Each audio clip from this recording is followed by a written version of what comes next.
November 22, 1963 began like any other day in Dallas, Texas. The sun shone brightly, and the streets were lined with eager crowds, all waiting to catch a glimpse of President John F. Kennedy. The young, charismatic leader had captured the hearts of millions with his vision of a new frontier, and his visit to Dallas was meant to strengthen his political standing in a divided state. But by the end of the day, the world would be forever changed. As the presidential motorcade made its way through Dealey Plaza, the atmosphere was electric. Kennedy, seated beside his wife Jacqueline in an open-top limousine, waved to the cheering crowds. Smiles and optimism filled the air. But at 12:30 p.m., the unthinkable happened. 3 gunshots rang out, shattering the calm. The first shot missed. The second struck Kennedy in the neck and also hit Texas Governor John Connally, seated in front of him. The third shot was fatal, hitting the president in the head. Chaos erupted. Jacqueline Kennedy, in shock, climbed onto the trunk of the car, reaching for something, perhaps a piece of her husband's skull. Secret Service agents rushed to protect the First Lady and the wounded president. The limousine sped to Parkland Memorial Hospital, but it was too late. John F. Kennedy was pronounced dead at 1 p.m. The news spread like wildfire.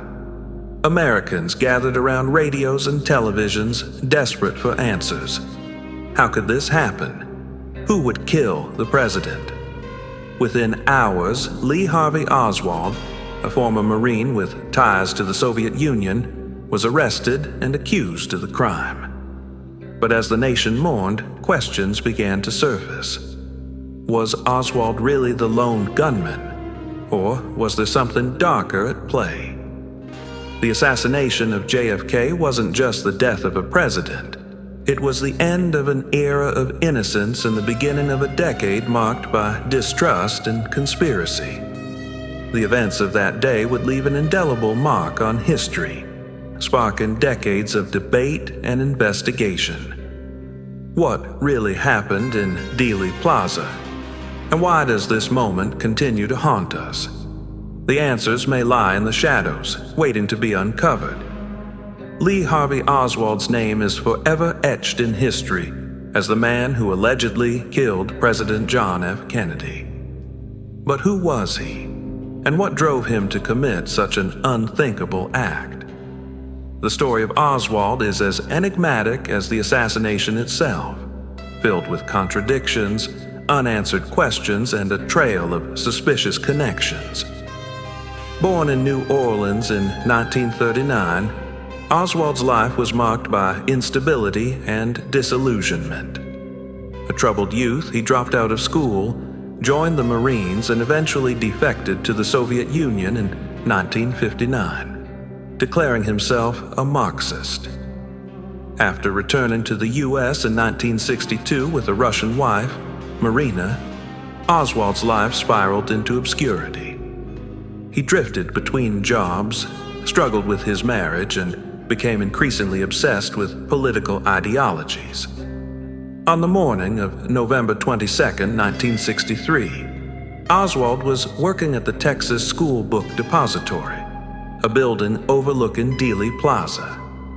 According to the official investigation, he fired 3 shots from a 6th-floor window using a cheap Italian rifle. Witnesses reported seeing a man matching Oswald's description in the window, and the rifle, later found on the 6th floor, bore his fingerprints. But the evidence against Oswald is far from conclusive. Witnesses described the shots as coming from multiple directions, and the infamous magic bullet theory, which claims a single bullet caused 7 wounds in both Kennedy and Governor Connally, has been widely disputed. Oswald himself denied any involvement, famously declaring, "I'm just a patsy," before he was silenced forever. 2 days after the assassination, while being transferred to a county jail, Oswald was shot and killed by nightclub owner Jack Ruby in a shocking moment broadcast live on television.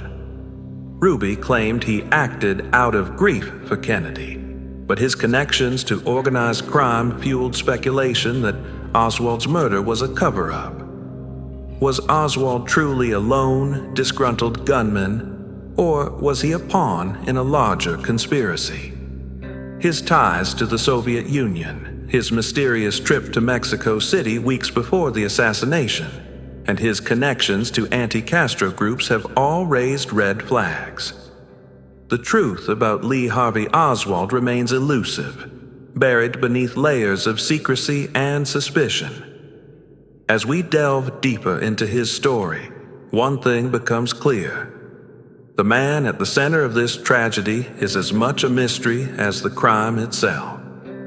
The assassination of John F. Kennedy is not just a historical event. It's a puzzle that has captivated the world for decades. While the official narrative points to Lee Harvey Oswald as the lone gunman, countless inconsistencies and unanswered questions have given rise to a multitude of conspiracy theories. Was Oswald truly acting alone, or was he part of a larger plot? One of the most enduring mysteries is the so-called magic bullet. According to the Warren Commission, a single bullet struck Kennedy in the back, exited his throat, and then caused multiple wounds in Governor Connolly. Critics argue that the bullet's trajectory defies physics, suggesting the involvement of a second shooter. This theory is bolstered by eyewitness accounts of gunfire coming from the grassy knoll, a small hill in Dealey Plaza. Another red flag is Oswald's background, his defection to the Soviet Union, his ties to pro-Castro groups, and his mysterious trip to Mexico City weeks before the assassination have led some to speculate about foreign involvement. Was Oswald a Soviet or Cuban operative? Or was he manipulated by anti-Castro exiles seeking revenge for the failed Bay of Pigs invasion? The role of organized crime has also come under scrutiny. Jack Ruby, the man who killed Oswald, had connections to the mafia. Some believe Ruby silenced Oswald to prevent him from revealing a conspiracy involving powerful figures. The mafia, angered by the Kennedy administration's crackdown on organized crime, had both motive and means to orchestrate the assassination. Even the U.S. government has faced suspicion. The CIA, FBI, and military-industrial complex have all been accused of involvement.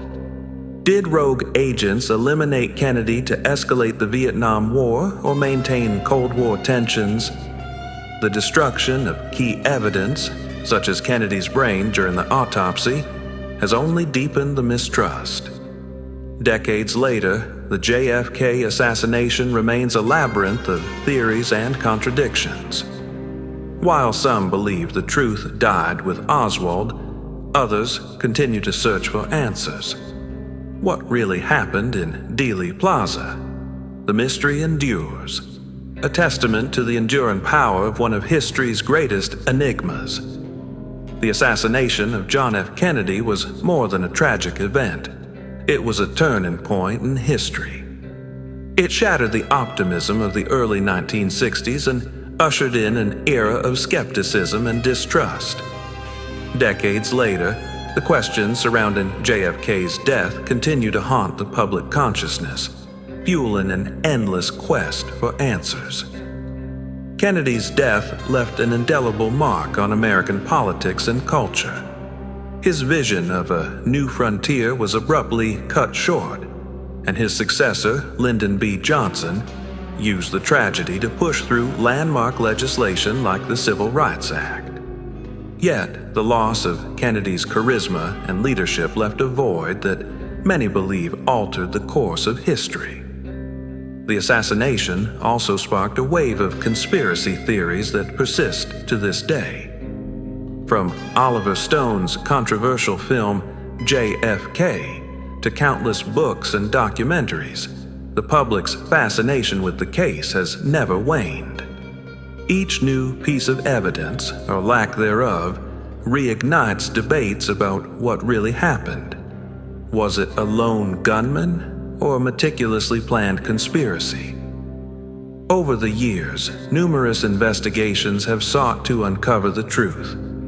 The Warren Commission's conclusion that Oswald acted alone has been repeatedly challenged. In 1979, the House Select Committee on Assassination suggested the possibility of a second shooter, based on acoustic evidence. Yet, even this finding remains disputed. The release of classified documents in the 1990s and again in 2017 has only added to the intrigue. While some files shed light on Oswald's activities and the government's handling of the case, others remain heavily redacted, leaving critical questions unanswered. Why does the JFK assassination continue to captivate us? Perhaps it's the enduring mystery, the sense that the full story has yet to be told. Or maybe it's the realization that such a pivotal moment in history could hinge on so many unknowns. Whatever the reason, the search for truth endures, a testament to the enduring legacy of John F. Kennedy and the day that changed the world forever.